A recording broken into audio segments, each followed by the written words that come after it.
Internet, and welcome to another episode of Where's Your Bookmark. Today I am thrilled to be finally talking about a book that everyone else has been raving about, but I didn't get a chance to read until recently because my students always had it checked out.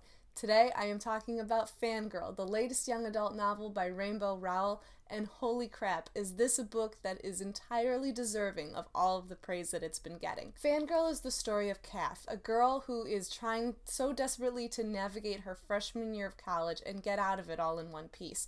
Things are getting messed up before she even sets foot on campus. Her twin sister Ren decides that she doesn't want to be her roommate there, so now Kath is living with the surly Reagan. She's having to deal with Levi, a guy who she's pretty sure is Reagan's boyfriend and is in their room all of the time. She is trying to figure out how to go about surviving a fiction writing class when her professor makes it very clear that she doesn't like fan fiction, and for Kath this is a big deal because she's sort of internet famous for her fan fiction. And of course there's Dad, who's now home all alone without his girls, and Kath has reason to worry about him. This is an incredible book in terms of giving what I think is an incredibly accurate representation of what it is like to be facing your freshman year of college, and it's something that I don't think I've seen a whole lot of in young adult. Most of the time the young adult genre I feel caps sort of at high school graduation or the summer after that, but to have a book that looks at an entire year of this new world, it is just perfectly written, and so much of it was realistic and handled in a very honest sort of realistic way.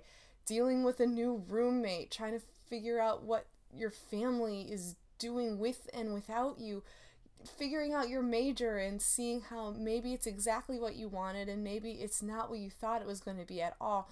It is all here, and I could empathize with Kath on almost every single page. Maybe I hadn't been in her exact situation, but those feelings that she was facing, believe me, I've been there. This isn't the first book I've read by Rowell. I've also read Attachments, and she has a beautiful way of turning a phrase in a way that you know exactly what she means, and this book is full of those situations. It is really just a great novel that explores relationships. You have Kath and her sister, you have Kath and her roommate, you have Kath and a few of her classmates and how she's trying to figure out that, how she's dealing with a professor, and of course how she's dealing with Dad. And there is a romantic relationship which is entirely welcome, and Kath is so deserving in this relationship with Kath and Levi. You see the two of these people fall into getting to know you, and then into like, and then into something more. There's a growth there that I think is so healthy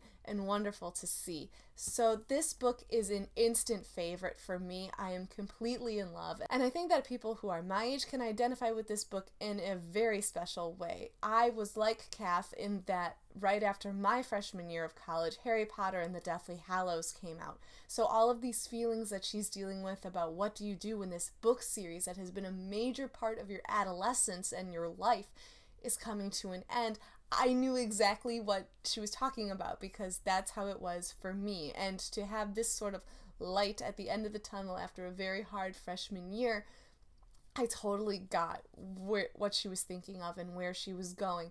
Also, me and my friends, we were like Kath and the people that she knew. We dressed up and we were at the bookstore at midnight crying and just so excited that this thing was happening, and it was a huge point in our lives. I also could identify with this book in a couple different ways. I also went to college with my sibling, and so navigating those waters is always interesting, and just being at a big school when I am a shy person. Also, I loved the fan fiction aspect because the first part of writing I ever got published or printed in a book was a piece of Doctor Who fan fiction that won a short story contest. There was so much about this book I could relate to, and I can't recommend it highly enough.